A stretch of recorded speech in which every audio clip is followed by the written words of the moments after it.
안녕하세요, 헌터입니다. 오늘 분석해볼 기업은 삼성전자입니다. 작년 하반기 이후에 조정을 크게 받으면서 고점 대비 반토막 가까이 났었고요. 최근에는 반년 넘게 지금 박스권을 형성을 하면서 횡보하고 있는 상황입니다. 자, 좀처럼 오르지 못하고 있는 지지부진한 지루한 흐름이 이어지고 있는 현재 주가의 상황에서 앞으로 주가가 다시 한번 또 올라가면서 6만전자, 7만전자 그 이상까지도 올라줄 수 있을지 분석을 통해 향후 주가의 흐름 알아보도록 하겠고요. 자, 이제 보유자분들 대응이 중요하겠죠. 목표가 설정부터 물려 계신 분들 대응 방법, 그리고 신규 진입 관점까지 다양한 투자 전략도 함께 알아보도록 하겠습니다. 자, 이어서 수급 상황입니다. 한 달 기준으로 개인과 기관이 샀고요. 외국인이 팔았습니다. 최근까지도 거의 비슷한 스탠스가 이어지고 있습니다. 그래서 계속해서 개인은 저가 매수의 기회로 접근하는 모습이고 외국인의 이탈이 이를 좀 받고 있는 상황입니다. 자, 이어서 신용 잔고율입니다. 0.25% 나오고 있습니다. 굉장히 안정적인 수치 계속 이어갑니다. 문제 없고요. 이어서 공매도 보겠습니다. 자, 최근에 매매 비중은 5% 미만 안쪽으로 좀 나오고 있습니다. 안정적인 수치 이어지고 있고요. 이에 따라서 대차잔고도 안정세 계속 이어가고 있습니다. 하단부에서 지금 횡보하고 있습니다. 괜찮아 보입니다. 자, 이어서 동사 재무제표 분석 들어가 보도록 하겠습니다. 먼저 2020년도 매출부터 살펴보도록 하겠습니다. 자, 236조, 279조, 300조 돌파, 다시 한번 눌리면서 258조, 재작년에 이제 다시 하락이 시작이 됐었고, 자, 그리고 반등을 바로 해줍니다. 작년에 300조 재진입을 합니다. 그리고 올해부터 다시 한번 또 계속해서 꾸준한 상승이 기대가 되고 있습니다. 올해는 320조 근처, 향후에도 흐름은 좋아 보입니다. 자, 그래서 다시 한번 올라가는 구간이고요. 영업이익 보겠습니다. 35조, 51조까지 좋았고 마찬가지 스탠스로 43조 눌렸다가 6조대까지 내려옵니다. 그리고 작년에 반등에 성공을 하면서 32조 좀 크게 올랐습니다. 자, 올해는 다만 좀 아쉬운 모습이죠. 이제 영업이익이 가장 중요한데 전년 대비 거의 비슷한 횡보 흐름 이어갈 것으로 보여지고 있어서 올해는 좀 쉬어가는 분위기, 내년부터는 그래도 괜찮은 폭의 상승은 기대가 되고 있습니다. 자, 단기순이익도 보시게 되면 올해는 거의 전년과 비슷하거나 살짝 눌릴 가능성 있어 보이고요. 내년부터 본격적인 반등 기대해 볼 수가 있겠습니다. 그래서 실적 모멘텀은 내년에 좀 기대를 해보자 라는 내용이고요. 연간 기준으로요. 자, 이어서 이제 분기별로 전년 대비 영업이익만 한번 비교해 보도록 하겠습니다. 지난 1분기 6조 6천에서 6조 6천 횡보했고요. 2분기에는 10조대에서 6조 9천으로 좀 크게 눌립니다. 자, 3분기에는 9조 1천에서 9조 4천 마찬가지 횡보 흐름. 자, 4분기부터는 6조 4천에서 9조 3천 드디어 전년 대비 올라가는 구간 기대해 볼 수가 있겠습니다. 그래서 상저하고의 흐름을 기대해 볼 수가 있는 올해의 상황입니다. 이제 상반기는 6조대, 하반기는 각각 9조대로 확실히 우리가 실적은 하반기로 갈수록 그리고 내년 갈수록 좋아질 수 있겠다라고 지금 전쳐지고 있습니다. 자, 이어서 부채 비율 살펴보도록 하겠습니다. 30대에서 최근에 20대까지 내려왔습니다. 과거에도 높지 않았고 굉장히 안정적인 수치는 여전히 유지가 되고 있습니다. 부채 걱정 없고요. ROE 보겠습니다. 자, 과거에 17까지 올랐습니다. 하지만 실적과 마찬가지로 눌리면서 수익성도 악화가 됐다가 4에서 다시 올라갑니다. 9. 자, 올해 내년 거의 9, 8 왔다 갔다 하는 수준이에요. 그래서 거의 큰 차이는 없고요. 수익성 아주 좋은 건 아니지만 나쁘지 않은 수준 계속 유지가 되고 있다 정도로 말씀드리겠습니다. 자, EPS도 마찬가지로 올해까지 눌렸다가 이제 내년부터 본격적인 반등 기대해 보면 좋겠고요. 자, 이어서 이제 배당금입니다. 올해 1,520원 예상치가 나오고 있고요. 전년 대비 소폭 올라갈 것으로 보여집니다. 그래서 만일 이대로 배당을 하게 된다면 현재 주가 기준으로 계산했을 때 배당 수익률은 약 2.72% 기대해 볼 수 있겠습니다. 배당도 준수하고요. 마지막으로 현재 PER 11.66배, PBR은 0.9배 나오고 있습니다. 그리고 현재 주가 밸류에이션 상황은요.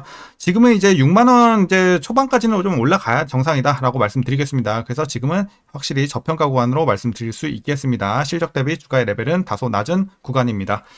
자, 그래서 좀 싸다 보시면 될 것 같고요. 이어서 동사 관련 이슈 한번 살펴보도록 하겠습니다. 먼저 2분기 예상 매출액과 영업이익 보시게 되면 이제 각각 전년 대비 22% 증가 그리고 영업이익은 10% 감소할 것으로 보여지면서 수익성이 다소 약화될 것으로 보여지고 있습니다. 디램 사업 부문의 실적 개선과 파운드리 적자폭 축소에도 불구하고 낸드 영업이익 기여도가 큰 폭으로 감소할 것으로 추정이 되고 있습니다. IT 세트 수요 부진 및 부품 시장 내 경쟁 강도 심화에 따른 수익성 감소 영향이 불가피할 것으로 보여지기 때문입니다. 자, 그리고 2분기에도 디램 가격은 완만한 상승세를 이어갈 것이라는 전망인데요. 최근 일부 고객사들의 전략적 풀린 구매가 이제 진행이 된 바 있지만 과거 공급망 쇼크 경험에 따라서 과잉 재고 국면으로의 전환 가능성은 제한적일 것이다. 이렇게 보여지고 있습니다.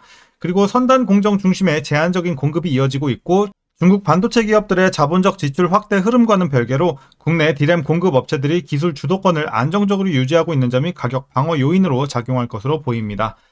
자, 이어서 최근 미국과 중국의 관세 인하 합의가 반도체 업황에 긍정적인 요인으로 작용할 것이란 기대가 생겨나고 있습니다. 관세로 인한 가격 상승으로 수요 부진이 예상됐던 스마트폰과 PC 등 이런 IT 기기에 대한 수요 회복 기대감이 높아지면서 이 반도체 업황에도 호재로 작용할 수 있을 전망입니다. 또한 AI 대장주죠. 바로 엔비디아가 기존 칩보다 사양이 낮은 이 중국 수출용 AI 칩을 내놓을 것이라는 소식도 긍정적으로 보여지고 있습니다. 자, 왜냐? 엔비디아 AI 칩이 사양이 낮아질수록 이 구형 HBM이 더 많이 필요해지기 때문에 삼성전자가 이에 따라서 수혜를 입을 거라는 분석이 나오기 때문입니다. 자, 그리고 하반기 실적과 주가 방향을 결정지을 핵심은 단순히 HBM 출하량의 문제가 아닌 근본적인 경쟁사와 HBM 기술 가격 격차 축소 가능 여부, 그리고 HBM3 12단과 HBM4에서 여전히 6개월 이상의 기술 격차가 유지되는 상황에서 이 기간의 축소 여부가 관건이 되겠습니다. 자, 이제 마지막 이슈입니다. HBM3 12단의 고객사 진입 여부는 3분기 전후로 확인이 될 전망이고요. 지연 없이 통과가 된다면 바닥을 지났다는 인식은 확실히 형성될 수 있을 전망입니다. 다만 결국 유의미한 펀더멘털의 개선이 시작됐다는 시각이 만들어지는 것은 차세대 HBM4에 대한 진입 가시성이 높아질 때 비로소 가능하겠다, 이렇게 해석되고 있습니다. 자, 이제 최근 이슈 이 정도로 정리하도록 하겠고요. 이제 마지막으로 여러분들 투자 전략 설명드리면서 영상 마무리하도록 하겠습니다. 자, 먼저 신규 진입 관점에서는 긍정적으로 보고 있습니다. 자, 다만 조금 아쉬운 건 뭐냐? 상승 모멘텀이 좀 부족한 게 좀 아쉽지 않나. 그래서 지금 들어가도 전혀 무리 없고 굉장히 괜찮은 구간인 건 맞아요. 하지만 1년 이상 좀 볼 수 있는 분들에 한해서 좀 추천을 드리도록 하겠고, 개인적으로는 저라면 다른 종목 볼 것 같긴 합니다. 하지만 지금 들어가기에는 무리가 없고 전혀 지금 해가 될 건 없기 때문에 긍정적으로는 말씀드리겠습니다. 그래서 삼성전자 기존에 언제 들어가지? 나 꼭 가지고 싶은데 하셨던 분들에게는 지금 기회 가격으로 말씀드리겠고요. 이제 개인적으로 좀 수익성 이런 거 추구하시는 분들은, 안정성보다는 좀 수익성으로 좀 추구하시는 분들은 이런 종목 말고 조금 더 탄력적인 종목 찾아서 가시길 바라겠습니다. 그래서 신규 진입 관점에서는 이렇게 조금 나눠서 드리도록 하겠습니다. 자, 그럼 이어서 보유자분들 대응 전략입니다. 먼저 목표가부터 설정하도록 하겠습니다.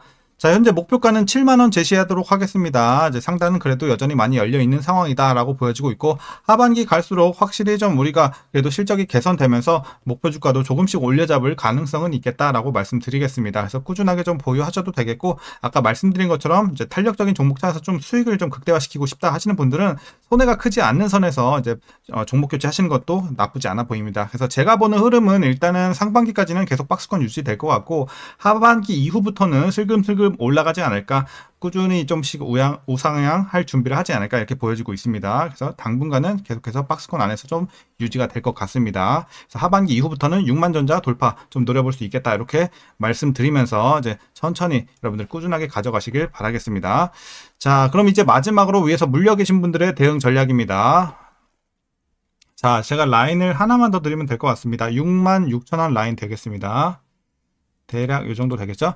자, 그래서 여러분들 기본적으로 목표 주가 7만원 밑에 가능하신 데까지 내려주시면 되겠습니다. 물론 더 많이 내릴수록 좋겠죠. 하지만 여러분들 평단이 다 다양하기 때문에 여러분들 너무 무리하지 않는 선에서 충분히 가능한 데까지만 내려주시고 중장기로 보유하시길 바라겠습니다. 그래서 기본적으로 7만원 밑에 가능한 데까지 안착시켜 주시고, 자, 다만 요 66,000원 뭐냐면 요 밑에 계신 분들, 이미 요 밑에 계신 분들은 물 탈 필요 없다는 거예요. 그래서 66,000원 밑에 평단이 위치가 되신 분들은 그냥 보유만 하시길 바라겠습니다. 물 타지 마시고요. 자, 그래서 오늘 전략은 여기까지 말씀드리도록 하겠고요. 오늘도 그럼 시청해 주셔서 감사합니다.